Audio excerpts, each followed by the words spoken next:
Mahalaga ang mandatory basic motorcycle training para sa lahat na gustong bumili at magmaneho ng motorsiklo. Ito ang paniniwala ni Senador J.B. Ejercito kasunod ng nangyaring aksidente sa Bohol Loop 2024 na isang babaeng nagmomotor sa Sikatuna, Bohol ang namatay na nakabangga ng isang babaeng rider din nakasali sa loop. Nakilala ang biktima na si Ana Marie Tasik habang ang rider ay si Suset Lacanaria ng Cagayan de Oro City. Ikinalungkot ni Senador Ejercito ang aksidente dahil kung wala sana ito ay masasabing naging matagumpay ang Bohol Loop 2024 na sinalihan nila ni Senador Ronald Bato de la Rosa at 2,000 iba pang riders mula sa iba't ibang panig ng bansa.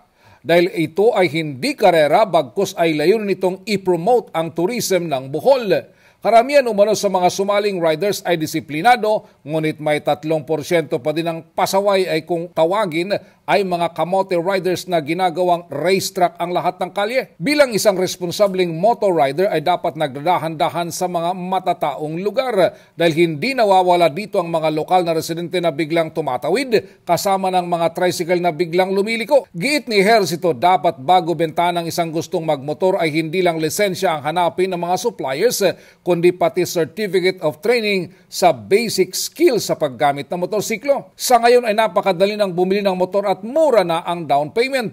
Nakalulungkot na sa report ng Bohol PNP ang dalagang rider na namatay na si Tasik ay walang suot na helmet, walang lisensya at walang rehistro ang motor.